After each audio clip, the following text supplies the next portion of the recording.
everybody. This is the podcast host, Chris Baker. And you're watching Tell Me Your Story. Today's special guest to tell his story is Obie Shelton. We're going to do like how we always do. We're just going to jump into it and, just start from the very beginning, the childhood. Where'd you grow up at? What was it like as a kid? Yeah. My childhood actually was spent in a place called Anderson, Indiana. I was born in Philadelphia, Pennsylvania, because my mom was visiting her family while my dad was in school in Indiana. And so she had me, and it wasn't until I think I was maybe 2 months old or so that I came back. She brought me back on a train to see my dad. And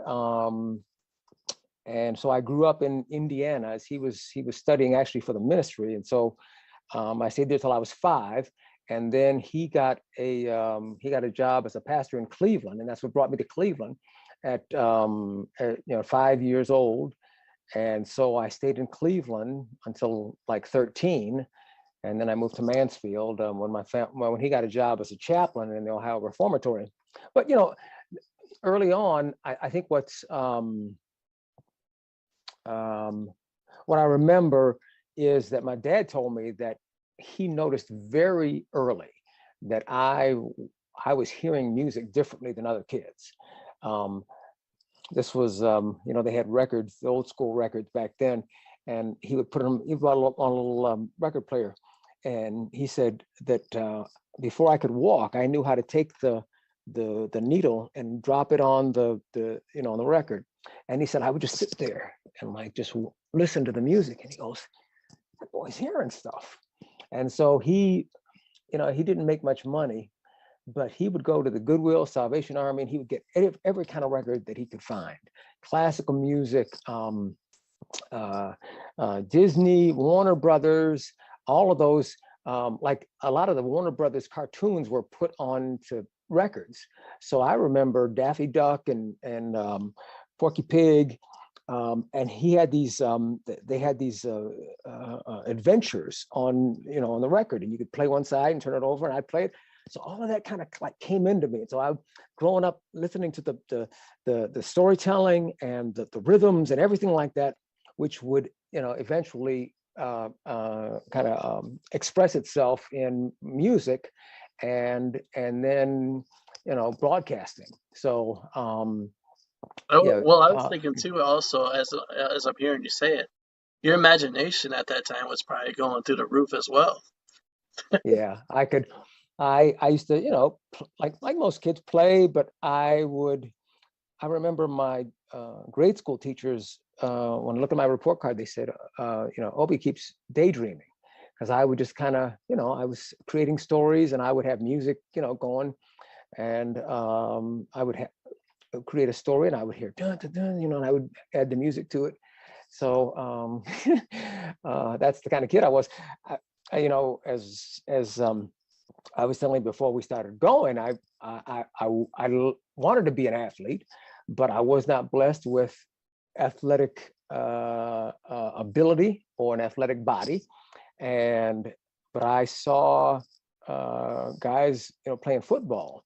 And from the first time I saw football, I loved how you looked in the uniform. And this was, during the Jim Brown years. And growing up in Cleveland, seeing them, I loved the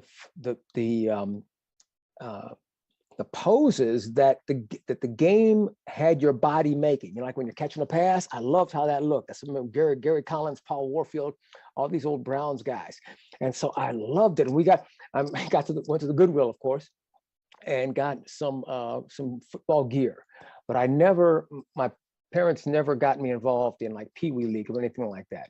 And to me, it looked easy because I saw it on TV, and I said, "Oh yeah, they're just breaking away, they're having fun." And it wasn't until I got to junior high, 9th grade, or in Ontario, Ohio, a little country town, and I'm thinking, these country boys don't know nothing.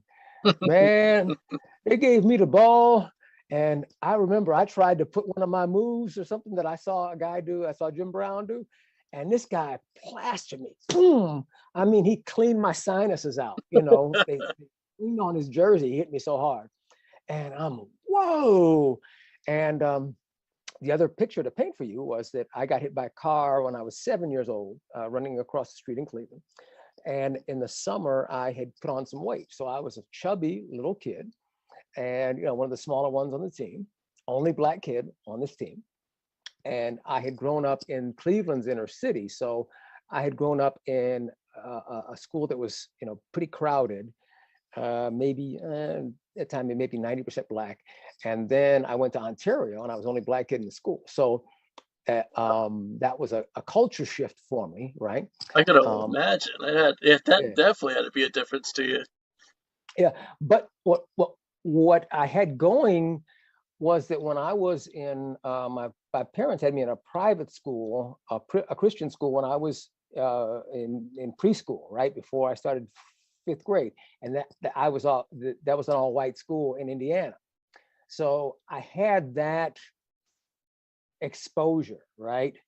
And so when I went to Cleveland, it was kind of weird to me, like, wow, look at all these Black kids, And but then I, got used to that, and then I had to go to. Then I grew up and went to Ontario, where I was back again in this in an all-white community and in a rural community where I was used to sidewalks and stuff, and we we got on our bikes the time that we moved, and I rode down the road with no sidewalks. There were cows, down the road, and wow, this is a different kind of life. But I thought that we really made it because these were the kinds of homes that I had seen growing up on TV. And I said, wow, we're really doing well. So that takes you up to high school.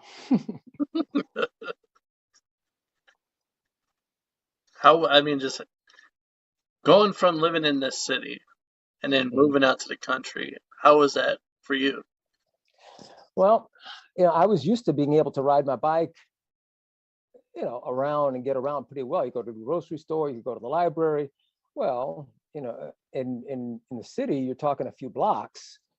Out there in this rural community, you're talking miles, right?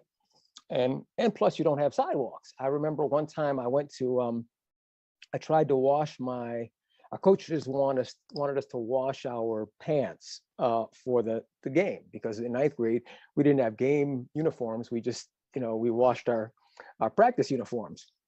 So we didn't have a washer and dryer yet in my house. So I figured I would just ride my bike to the laundromat.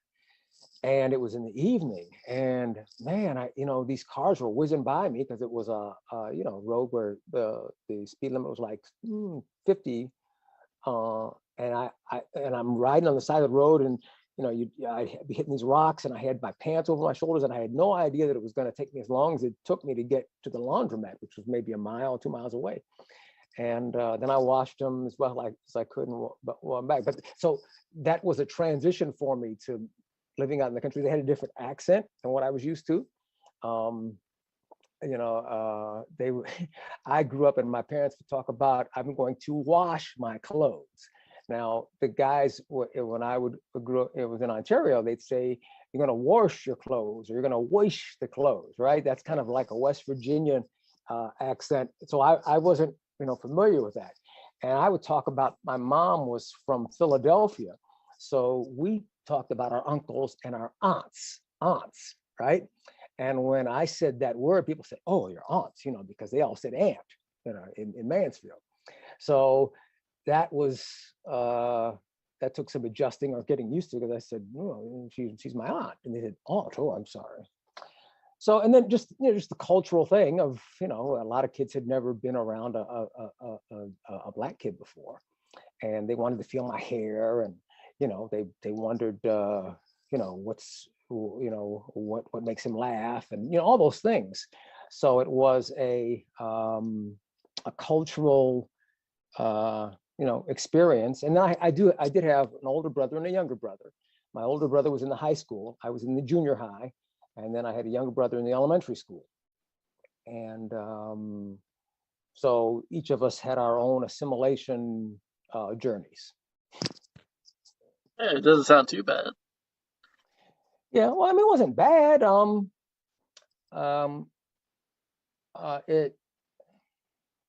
What was interesting back in, we're talking early 70s.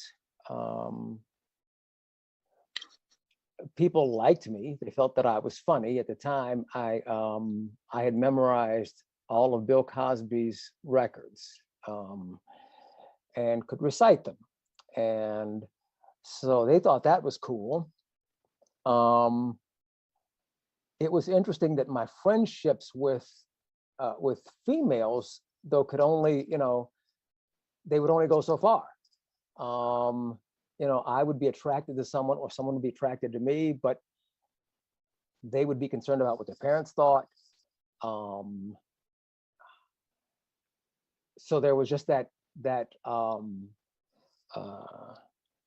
was that kind of that tension there, that I would go out to an event, or like a football game, and all the other, the guys in my class, they got the girlfriends beside them, and they got their arms around them. And if anybody sat next to me, I better not put my arm around them, or they might move away, and not because they didn't like me, but because they were afraid of what other people might say. Yeah. So there were some awkward times. Now my older brother did have a girlfriend,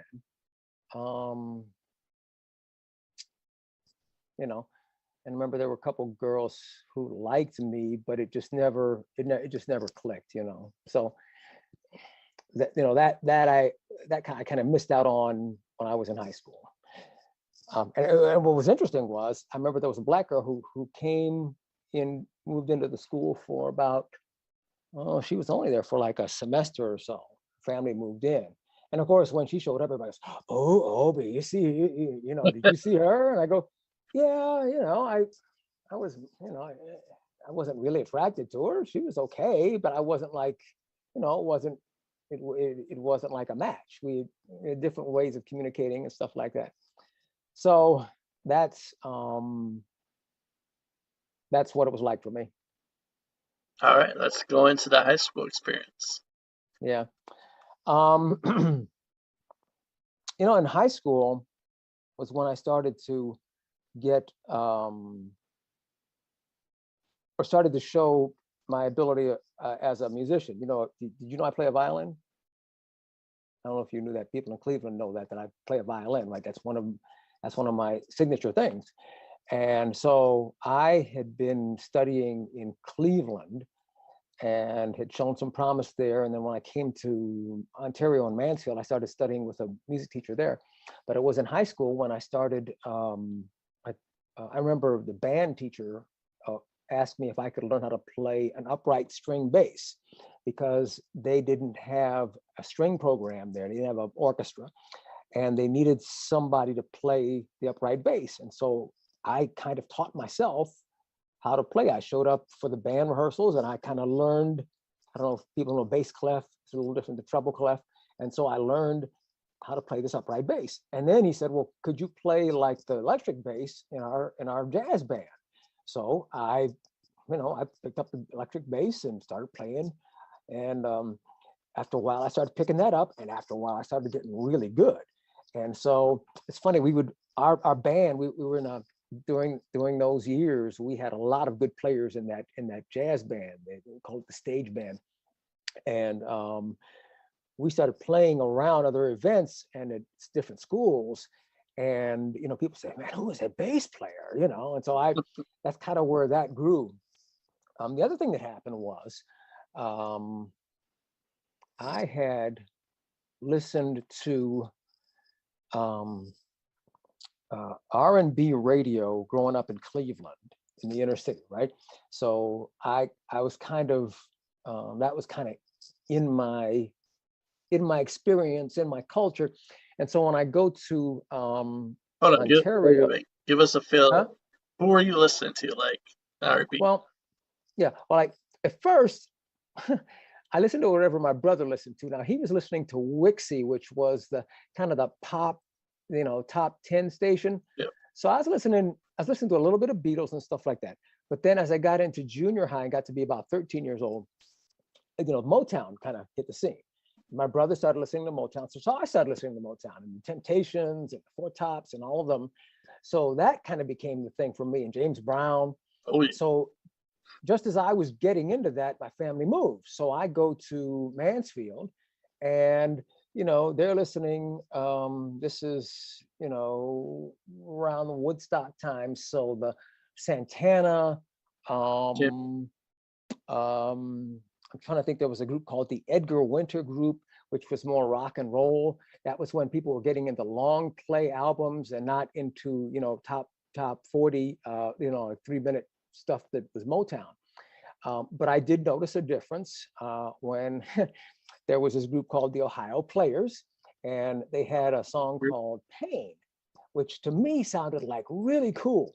And I remember in our band room, they were playing songs by, there was a group called Emerson, Lake and Palmer, which was like a kind of a jazzy, kind of rock, jazz rock kind of thing. And then they were playing Deep Purple was the name of a group back then. And they're going, man, isn't this some cool stuff? And they liked it because I could play Smoke on the Water, and I could play that on my on the bass guitar. I could play it actually on my violin. So they thought that was really cool.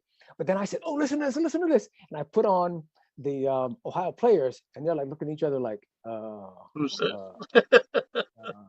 what is this? Man, let's put something else on, So that I remember that day, because I'm like, oh, okay, so your music you think is cool for me, but my music isn't like cool for you. Okay, all right, I'm kind of getting the drift here. So I learned rock and roll, but the other thing that was significant was that I was practicing being a DJ at my house. My dad had gotten me these little recorder. These were the early days. This was before you had the little cassette recorders. They actually were little like reel-to-reel things that, these were the early ones. And so I would pretend like I was a DJ. And I'd say, here's the sounds of Motown with the Temptations. And I'd put a record on, you hear the Temptation. Well, my dad heard me doing this, and he said, oh, you're pretty good at that. Why don't you, you could do that. So I remember our principal would come on every day and give the morning announcements. And he was really boring, morning announcements for October 17th. And I remember sitting up in my class and going, that's so boring. And one of my teachers said, well, why don't you do it? And so she was doing it really just to shut me up. But I thought about it and I go, why don't I try it? So I went down in the office and I asked him, could I do the morning announcements? And he said, okay, as long as you don't say anything inappropriate, So I had my records on and I would take requests, for each morning, and I would do the announcements, and I would kind of make jokes about them, I would take the announcements and try to make them a little funny and do them like a DJ, and it became a thing. And so the school kind of turned on to it, and they'd say, oh, here, Obie doing the announcements. And right before I left, I'd gotten a music scholarship to go to Ohio University, a partial scholarship to play violin.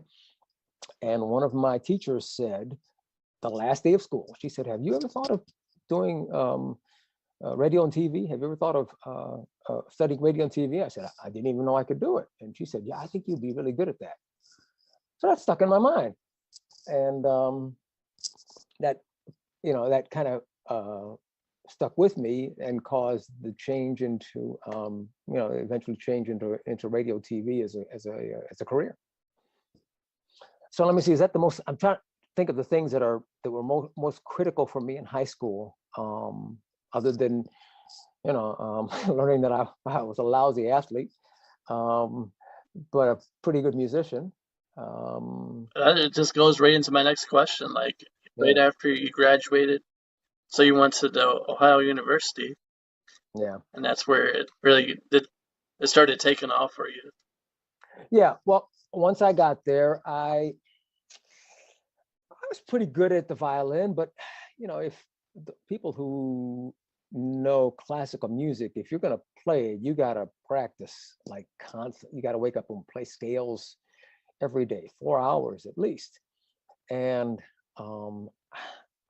I loved music, but I couldn't see myself doing that. And about after 2 quarters, I'm thinking, I don't know if this is for me, because I was making good enough grades to stay in school, but I just couldn't see myself making this my career. And then what my teacher said, Mrs. Cassad, said, you ought to try radio and TV. And I saw as an elective that they had a course, Introduction to Radio and TV. in my spring quarter, the last quarter of my freshman year. And I took it. And when I got introduced to it, I said, this is what I want to do.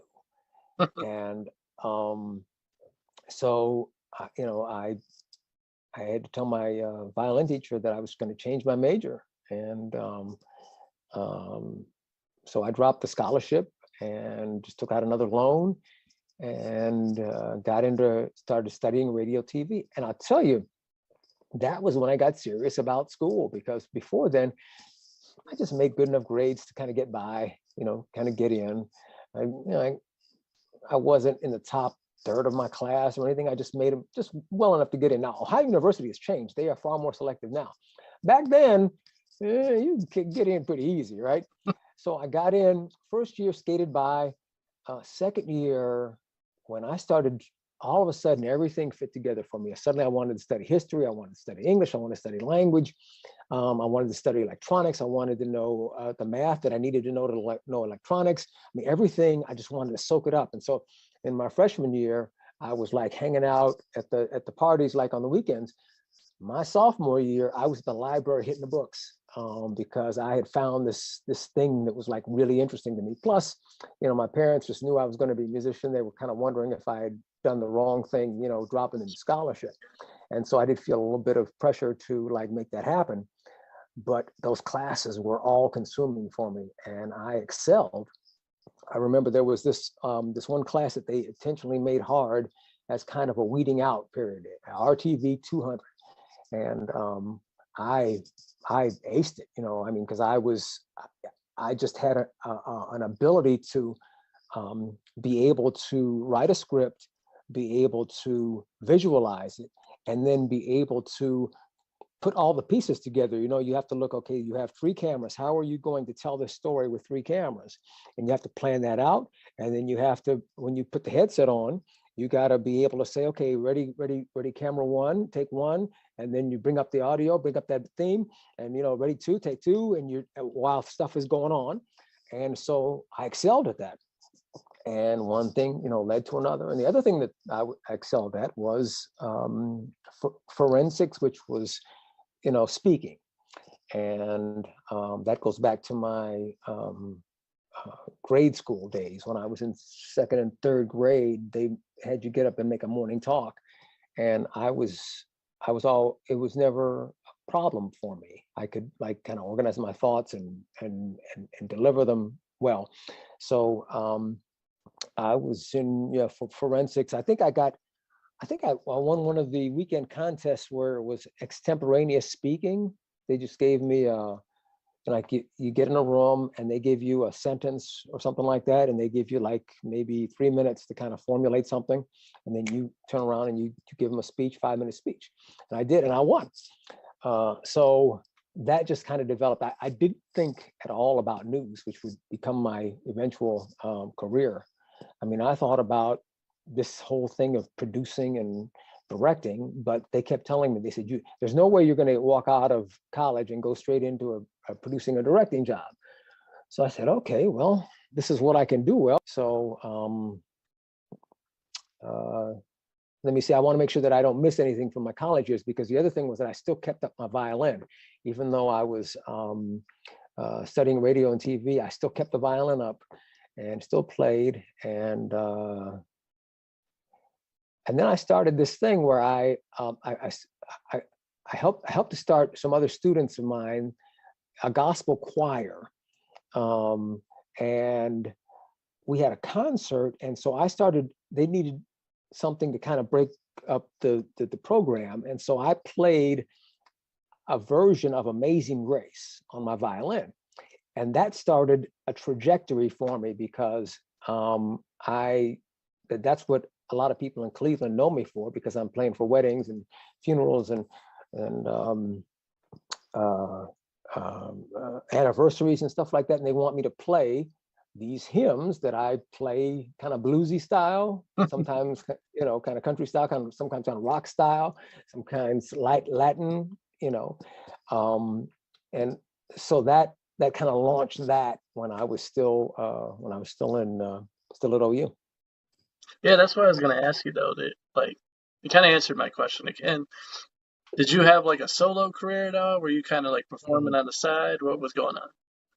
Well, back then, I mean, I was just playing by myself, solo, and I was, of course, I was playing with the orchestra there because if you were taking lessons, you had to play in the orchestra. I wanted to keep taking lessons. Um, but what the choir began, people in the choir began to know was every year they would ask me to play another song and I would come up with another song. And so we went on tour, like to Southwest on our spring break to like Texas, Oklahoma, um, St. Louis, and we would play at some colleges and stuff like that. And people said, "Who is that guy who plays the violin?" So um, that's kind of, you know, what I saw, that I could play some classic. I could play Bach, Mozart, Beethoven, but that didn't connect with people as deeply as when I played, Amazing Grace, Precious Lord, all these old hymns, and would do them my way and play it like I heard it in the church, right? Because they sang it soul style. They didn't sing it, like amazing, like amazing grace. That's kind of how. So I would give voice to that on the violin, and it would really connect with people. Like, so wow, I never heard a violin played like That's pretty interesting. that. And I'm thinking too, at the same time, man, you have all these like just these gifts to play music and stuff. And at the you were paying, loans and stuff. You probably could have been teaching and probably making like a little side hustle with it. uh, But you I probably don't didn't know have that I would. time. I don't know that I would have time at that time because I was so busy. Um, I just remember always being on the run. And that's most of my life. I just fill up my schedule.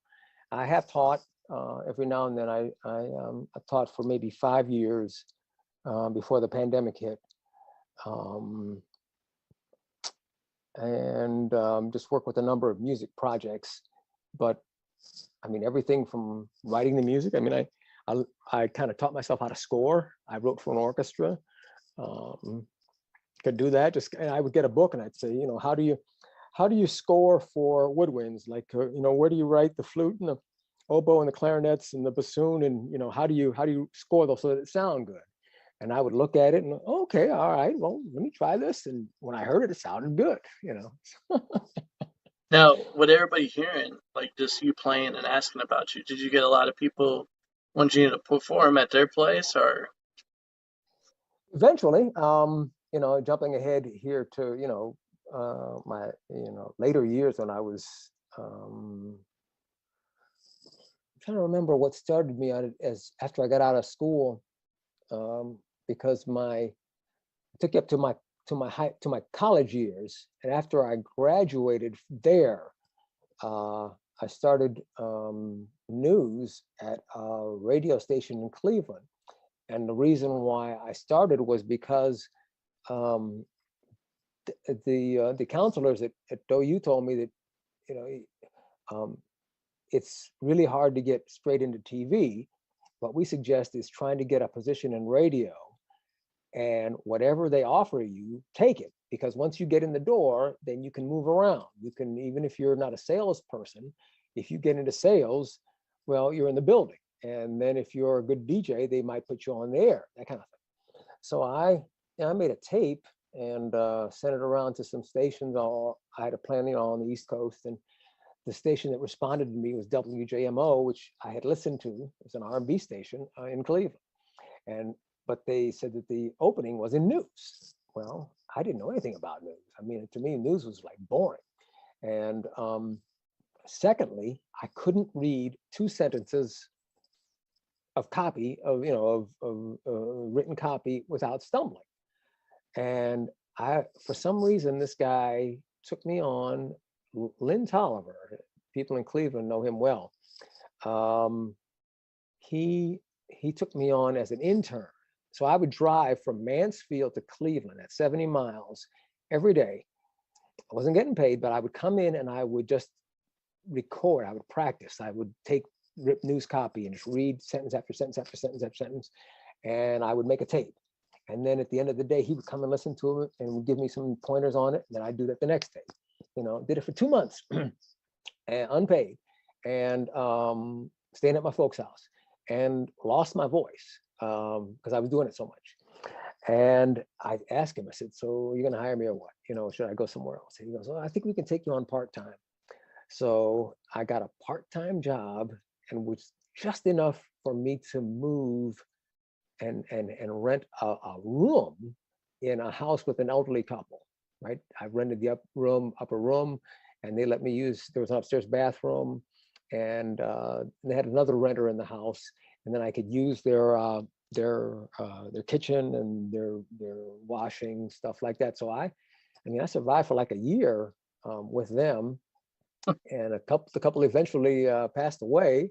And then by that time, they had made me full-time at the radio station, and I was better. I could read, I could read the copy, and I had started reporting, and I learned how interesting that was. I mean, I kind of caught the news bug, because the more I would cover stuff, I go, wow, this is kind of interesting if I could explain it better.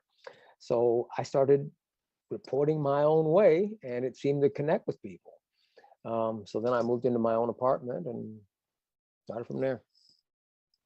And I'm just thinking, okay, but gas prices being high right now, Mhm. and people are probably wondering, this guy's driving back from Mansfield to Cleveland. How much were you paying? Well, remember, this was before, I'm figuring you're probably young enough to be my grandson. Back in 1970, well, let me say, I graduated in 77. This was before there was called the oil crisis, the oil Arab embargo. I think of around, it's about late 70s, just like that. Gas was 30 cents a gallon, right? And then after the oil embargo, I think it went up to maybe 75 cents, a dollar, and we thought that was outrageous. It's kind of like now, when you see it going up to $5, people say, oh, there's no way it should be that way. Well, that's how it was back then, because people were used to paying 30 cents a gallon, and then all of a sudden it goes up to $1. They're going like, this, this is crazy. But so I was paying, as I remember, maybe 75 cents a gallon. But of course I had a big tank.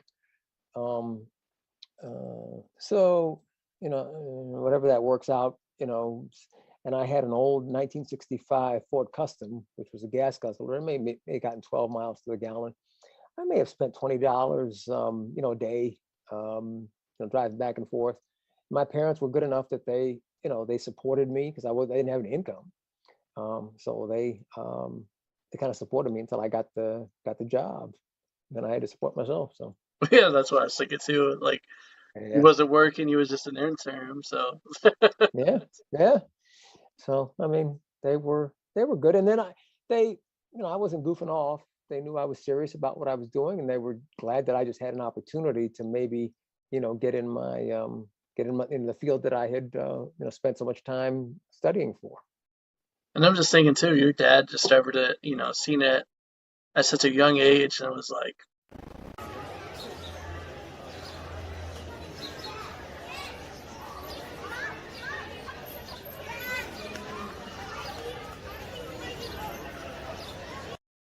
all right, we are back from the commercial break, Yeah. and we are talking about commuting back and forth from Mansfield to Cleveland, and you're beginning to talk about, well, it was an intern job. It's like Yeah. your parents opened you. Right. Right. And I think you mentioned, my dad he was so proud that I was pursuing, the path that I had chosen, the radio and TV path, that I had landed at least an internship someplace. And I think they came up to, let me see, once I made it on the air, they came up to hear me and watch me, like parents will do, and I remember them standing back behind the window in the radio station and seeing me. And he talked to the program director who had hired me, and the program director said, I think he's got something special, So of course, my dad is just, oh yes, he's, So yeah, from my dad, it was something. And then it was really meaningful to him that I had begun. I think I showed up at a big convention, a church convention, downtown Cleveland one night. Somebody invited me, and somebody whispered that there's this violin player in the audience. You ought to have him come up and play Amazing Grace. And so I came up and I played it. And afterwards, all of these people came up and they wanted, they wanted to get my number. And so I was playing, around the area, and I was playing in churches, and my dad was very proud of that. Um, so, I had these two things that were kind of developing: music and broadcasting. So, and that's where it really begins for you. I mean, I kind of like, okay, maybe somebody is wondering right now too. You was driving home, and what did it sound like when you first heard your voice on the radio? Like a rerun? How was that to you? Oh man. I mean, it still sounds weird to me when I hear it.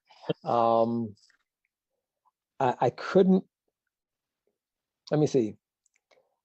It didn't sound good to me. Well, you know what? I had heard it when I was in college, and because I was on the radio in college too, just kind of, just messing around. And I remember I had done this one project for a class, and I had been able to change my voice to make it sound like the guys that I had heard on the radio. And I said, wow. I said, that sounds pretty good. And the other students who were in radio and TV, in that major, they said, wow, you really, that really sounds professional. So that was one thing. Then when I started getting on, commercial radio, and we would make tapes for the next morning. Back then it was tape. And to wake up and hear myself on the radio, it was weird because when I heard, I've been hearing my own voice in my own head for so many years.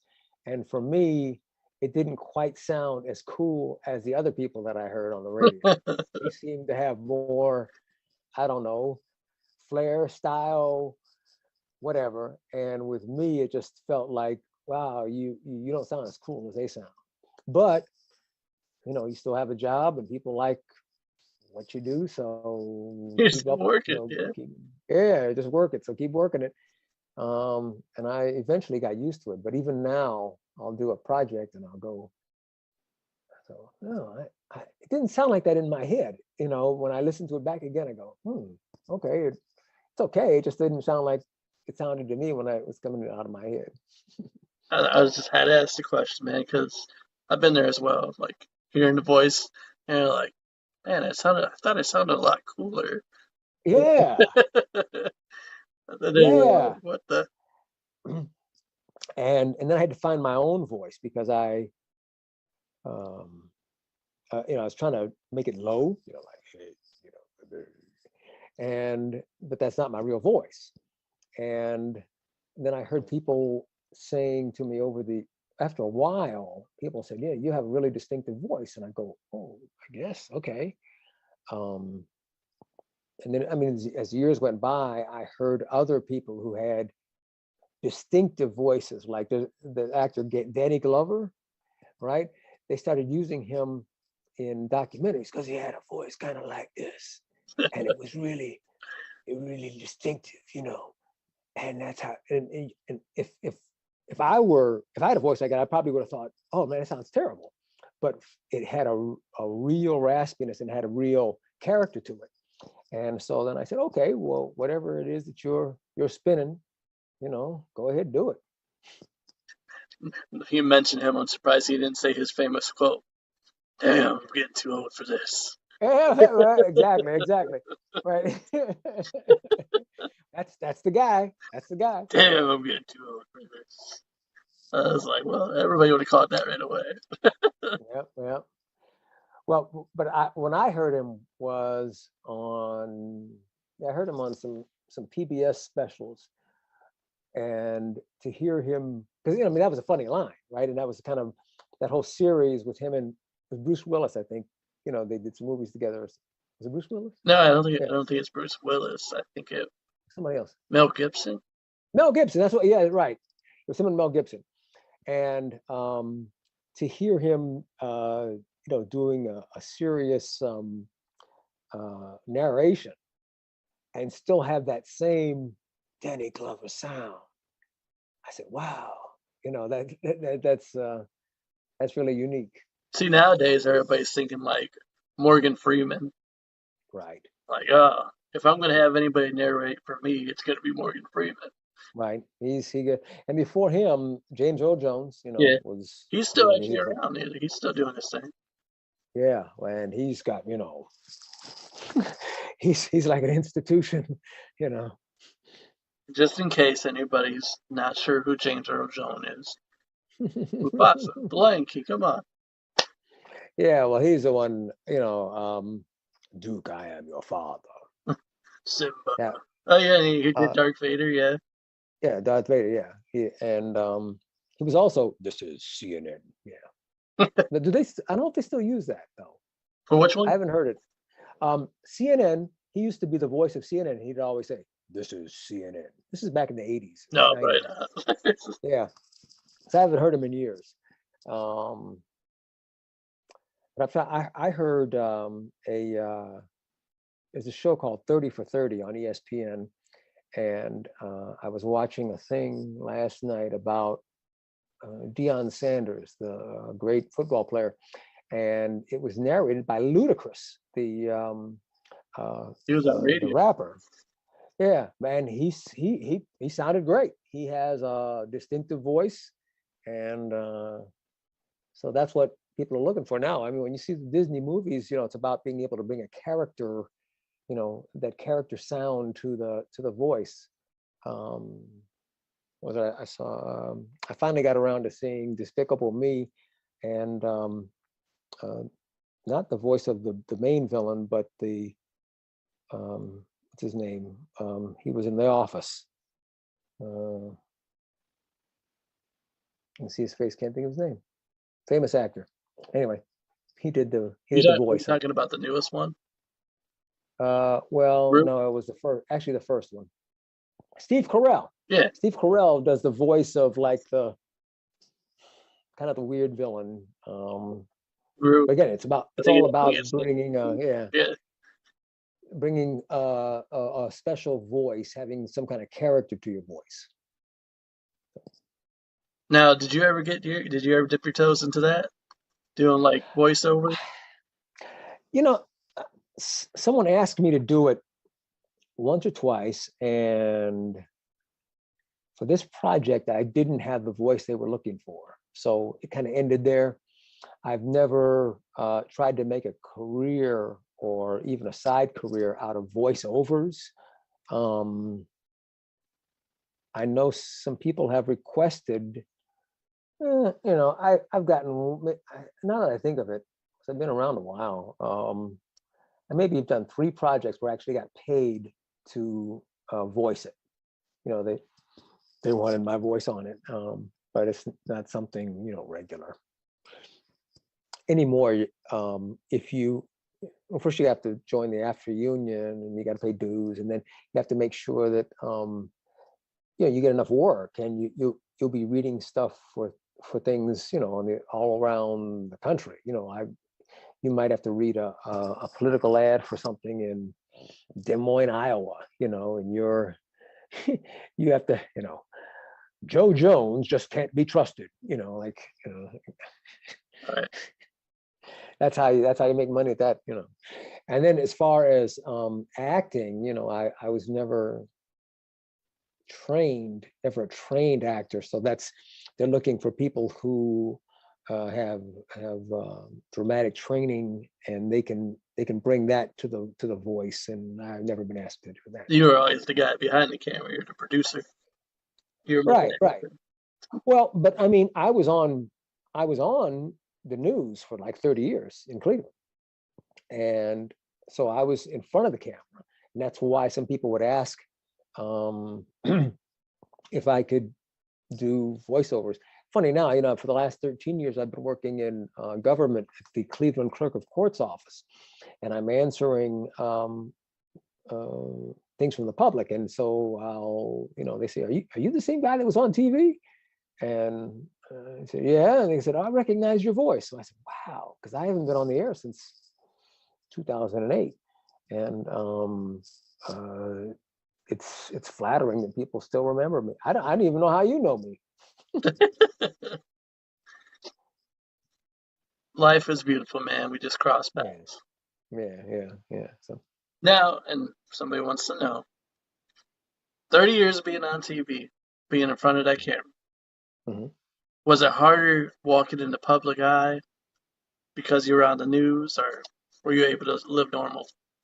I was able to live normal. And I think because I didn't act any differently, and I was involved in the community, like people, I wasn't somebody who only came out occasionally, I was really involved in my church. People, and especially in Cleveland's Black community, they knew me because I would be in the schools doing career days.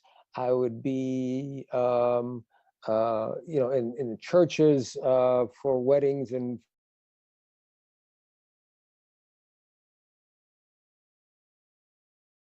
for funerals and playing for people. Suburbs,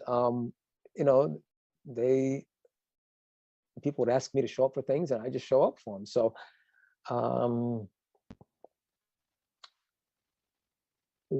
let me see when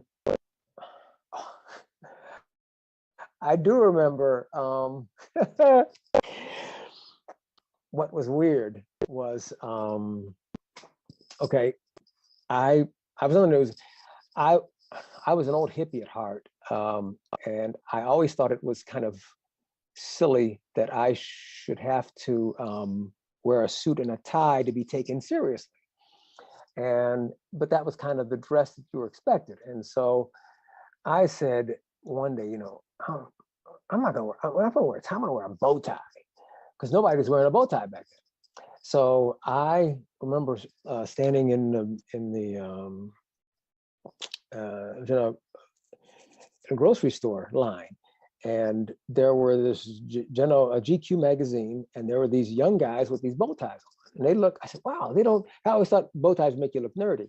And these guys didn't look nerdy. They looked really cool. So I said, maybe that's a look. So one day, our station was going through a strike. The photographers were striking. And so nobody was watching the station. And so I thought, you know what, I'm gonna put on that bow tie.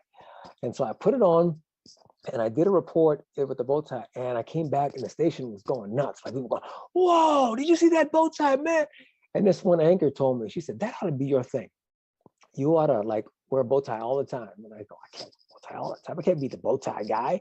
And she says, I'm telling you. She says, that really works for you. So I started wearing them once a week, twice a week, 3 times a week. After a while, I wore it for a solid month. And then I wore a long tie because I didn't want to be known as the bow tie guy. And then people said, what's that? And so I became the bow tie guy. And the defining moment, well, there were a couple of them. I was in a Browns Steelers game in the old stadium. And I was in front of the dog pound. This was the original dog pound. And you know how you do, you're doing reports from down on the field. And it was during a break. And I was in front of the dog pound, and there was a timeout, and I was doing my report, and somebody in dog pound starts going, Obie, Obie, Obie, and the dog pound starts chanting, Obie, Obie. I'm going, whoa, because I'd been on the air for 3 or 4 years, and nobody started, but this bow tie. I said, it's the tie. People are connecting with the tie. And then the other time was, there was this, outside of Cleveland, there's a suburb called Strongsville. And there was this, I think there was this guy who had gotten invited to the NBA halftime to shoot a shot for $10,000 or something like that. He was from Strongsville basketball team. And so I went to the house where the whole team was hanging out to witness their buddy shooting this shot. And so I show up at the door, and the guy goes, hey guys, it's Obie, man. He says, "Hey, can I touch the tie?" And they're all like, "Can I touch the tie?" And I go, "Yeah." They're like touching the tie and high fiving each other. "Hey man, I touched the tie." And I said, "Man, this tie is crazy." So now that was, and so it became a thing where I remember once in the paper, I was the answer to a crossword puzzle, like line, like, famous for his bow ties, blank Shelton, or, like the letters were missing, and I still have copies of the paper. And I go, whoa, this is, and then I was answered to a trivia question or something in the paper, in the comic section. And then, some magazines and stuff like that. And like, because I was playing the violin and I had the bow tie, and there was an article called "Man with Two Bows," bow tie. So that was crazy during the talking 90s, maybe about then. But in answer to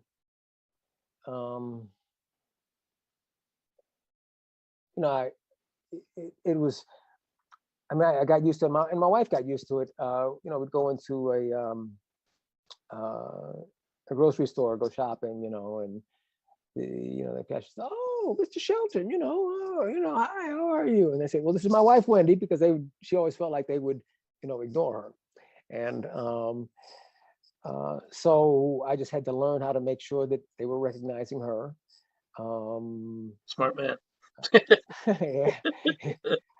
And so that was the extent of the celebrity thing. It was, every now and then I would get the treatment. I remember I came to a few concerts and they, put me right up front. That was nice. Just thinking though, man, how wild that is. Just from wearing Yeah. a bow tie, like how we Yeah. just became like an Yeah. overnight. Right. Well, I mean, over 30 years, well, but I wasn't wearing the bow tie all 30 years. Let me see. I was, because let me see, 77, 87. Yeah, the first 10, yeah, I started wearing the bow tie in like 86. So that was like the 86 to 2006. Yeah, it was a little more than 20 years that I had the bow tie on. So once you finally removed the bow tie, was everybody Well, like sad? well, I mean, I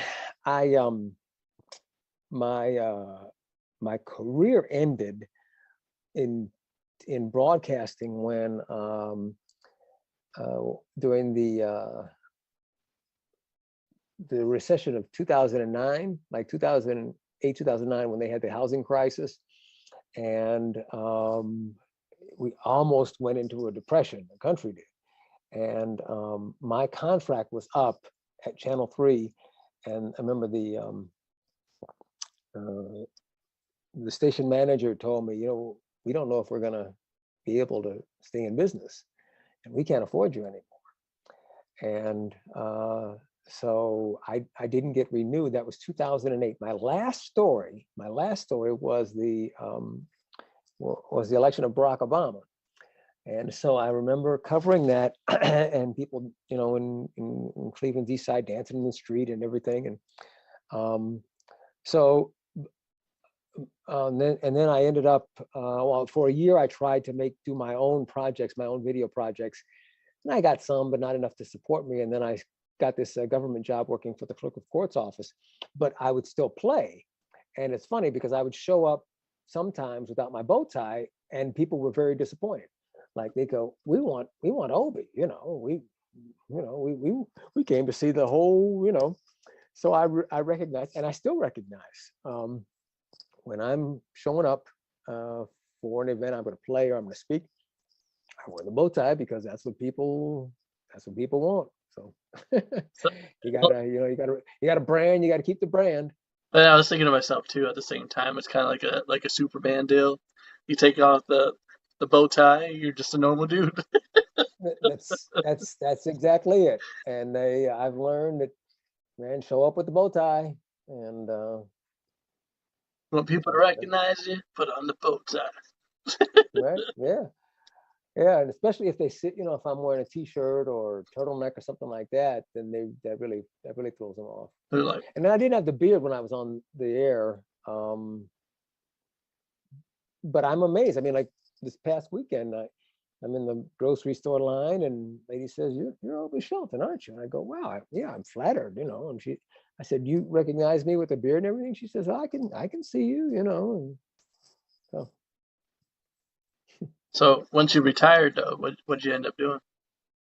well, I mean, I've been working at the Cleveland Clerk of Court's office for like 12, 13 years now, and I just last week completed a master's degree in nonprofit administration.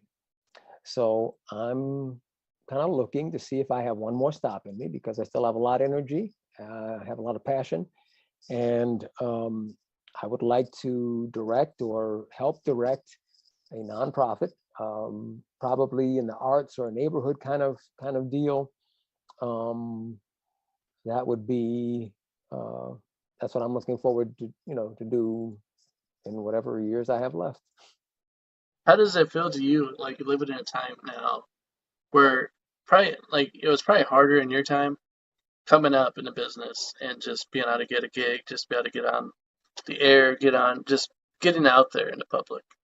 Now it's so easy that you can just get on YouTube. You can, do pretty much anything. How does that feel to you? How do you feel about that? Well, it's the business is more open, it's more democratic in that, you can just get on and kind of make your own, make your brand. And that's good. It's hard to get the kind of viewership that will sustain you. You just I heard a report on this where the influencers, for the past 5 or 6 years, are having to come to grips with the whole thing of what you have to do to sustain that, right? If you start letting people into your private life now, yeah, you're going to get the clicks, but you're going to lose something of yourself. And after a while, you start saying, okay, you know what? I don't want to keep doing outrageous things or letting people into the whatever outrageous part of my life, because I want to like have a real life.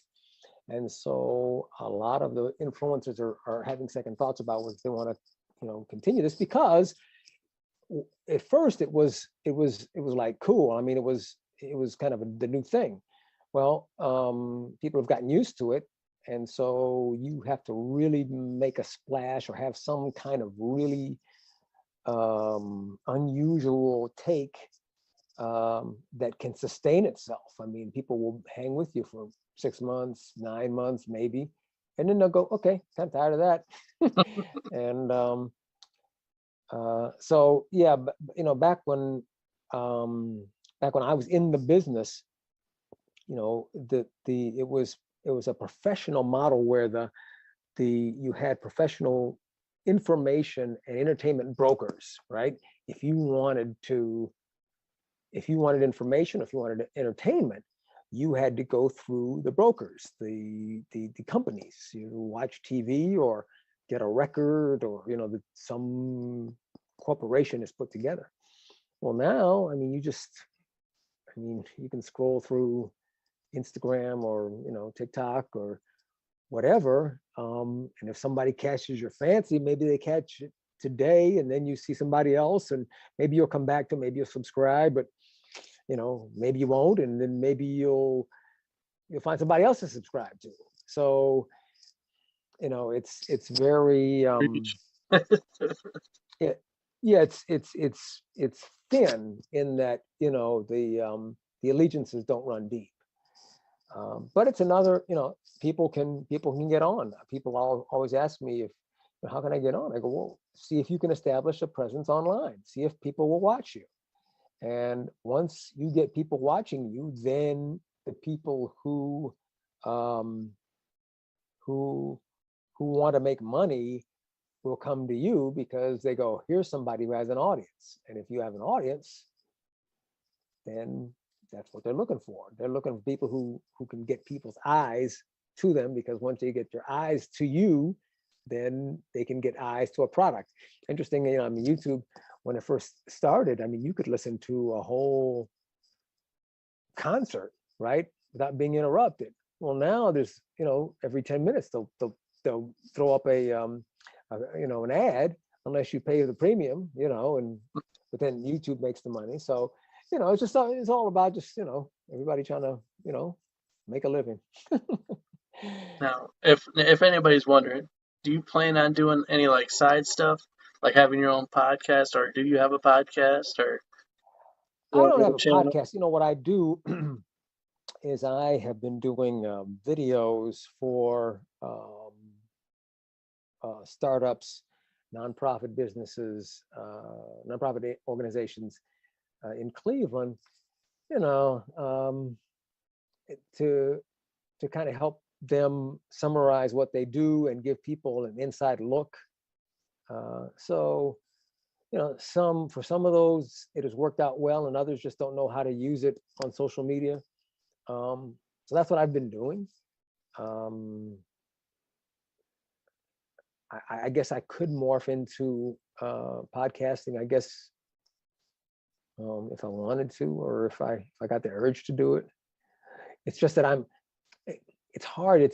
The old parameters are in my blood. We had, I mean, you would never do an interview this long on, in broadcasting. You had to do it in, maybe 20 minutes. Some people have asked me to do some interviews on their shows that they have on the internet, so I'll do that because I know how to interview people. And if you tell me how long you want, 10 minutes, okay. You want 20 minutes, okay. You want 30 minutes, okay, I can do that. But as busy as I am, I don't. I mean, I hadn't considered doing the podcasting thing. It's too hard to get an audience. But who knows? Maybe if I did it, maybe I'd get an audience. Who knows? You just got to put that bow tie on, man. Yeah, there you go. Yeah, do the bow tie. There you go. You'll be set. All right. As we begin to start wrapping this thing up, you got the talent to play. Would you be interested in, performing a little bit? Yeah, I can play for you. This Zoom doesn't like the violin so much; it distorts the sound. But I've learned that I can't give it full juice. I have to kind of play softly, or else it'll start distorting. But yeah, if you give me a minute, I'll try to play a little bit. Yeah.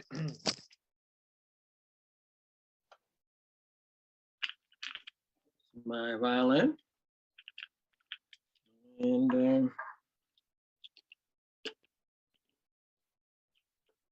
oh, you forgot the bow tie. I'm just kidding. Now, if you want to, I can go get a bow tie and tie it for you. I gotta go up. I gotta go upstairs. I can tie it for you if you want. Oh, I got 10 minutes left. Wait, you want me to just play? Or you want me to get the bow tie? Oh, you can just play. All right. Unless you really want to get the bow tie. So what, I'll play, and if you want me to tie it, I'll show you. Because do you know how to tie a bow tie? No, you can teach me. Yeah, people often say, "Is that pre-tie?" I go, "No, I never wear a pre-tied bow tie. It's a real bow tie. Let me see. See if this doesn't distort. I think something.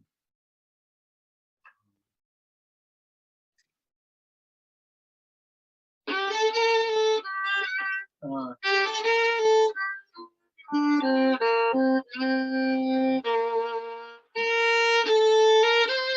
let me play the song that everybody knows before.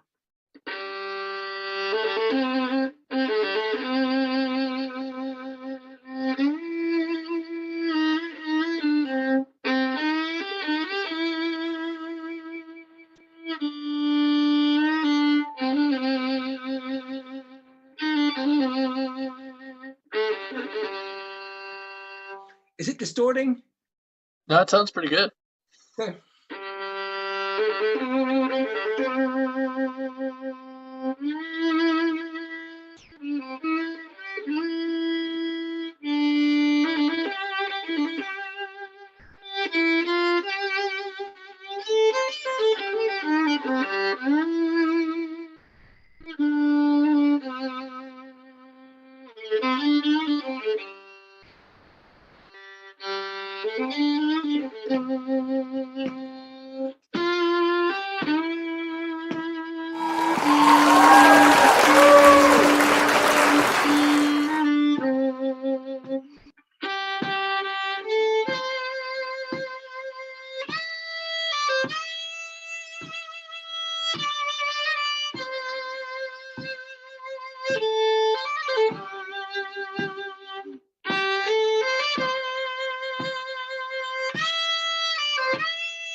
So that gives you an idea. Very well done, sir.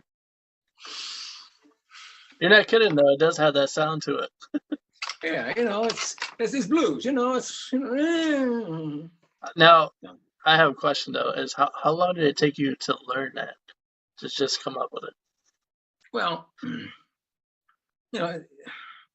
mean how to play it or that particular song? That song, just learning how to Well, play it and yeah, playing it in that I style. started. Yeah, I started when I was 7, and I would. Let me see. I was first started was.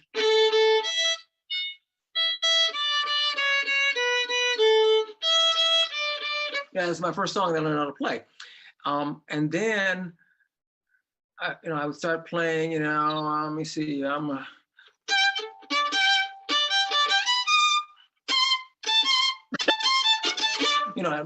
Mozart and stuff like that. So after about 3 years, I noticed that I could kind of my fingers started to move fast. I said, wow, after playing a lot of, music, and I noticed they started responding for me. So 3 years, and by then I was 10. And then, but I'd say what you heard me playing there, where I'm playing, and I'm pulling the sound out of it. And that started maybe when I was about 18, because I would hear people sing like that. And I said, well, how does that sound? Right?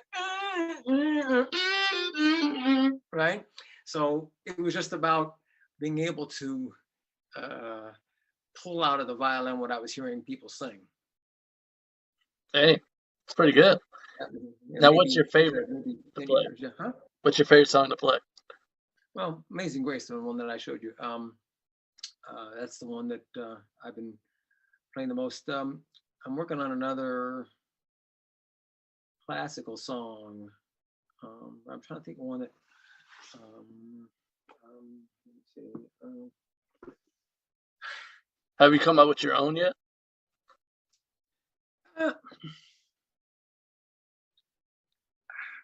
Several years ago, I came up with one. Yeah, I can't remember how it went. Was something like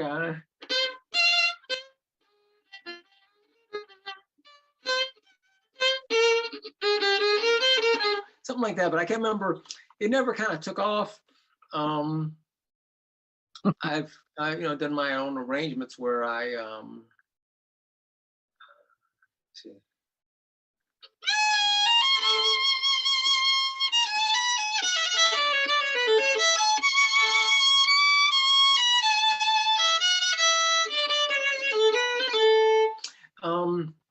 And just playing with groups, it's more of if you have a solo, then you just kind of improvise.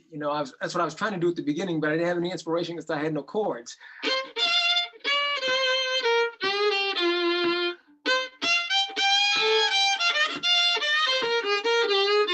see, it's hard to, I'm not hearing any chords, so it's hard. I'm just kind of making up sounds, you know, making up notes. But when I was hearing Amazing Grace, right, I'm hearing all the chords in my head, and I can kind of play around them. Because you played it so much that it's there. Yeah, yeah. And heard it, you know, growing up. I could imagine it's just natural. Right, right. You know, and I was in high school, you know,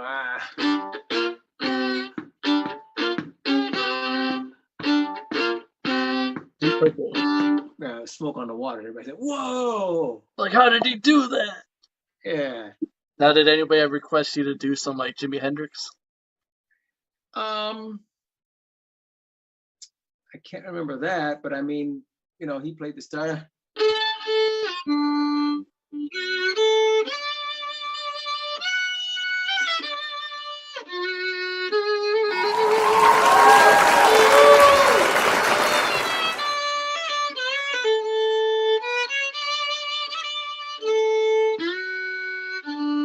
You know, that's kind of how the kind of thing he brought. And then I don't know if you've ever heard his Woodstock.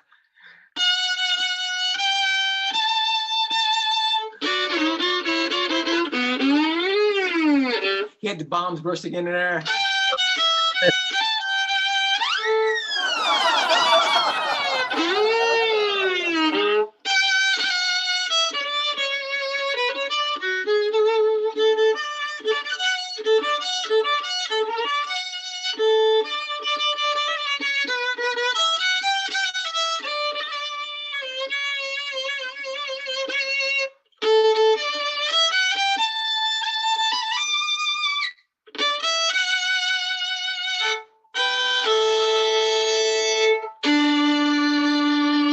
You know. Very well done. Just messing around. Well, we're about to shut off in about a minute. Yep. As we wrap this up, the final questions are coming. Yes. Cat or dog? Dog. Oh. Dog. Any reason? Cat's too hard to understand, man. They said dogs have owners, cats have staff. Well said. Best way to put it. If you could travel anywhere in the world, where are you going? Well, I'm waiting to go to Ghana, Africa. That's where I'm waiting. We had an exchange student from there, and so I'd like to see her again. And then, the final question. If anybody wants to get a hold of you or get in touch with you, how can they do that? Obed Shelton, OBED, which is my real name, OBED Shelton at gmail.com. Obed Shelton at gmail.com.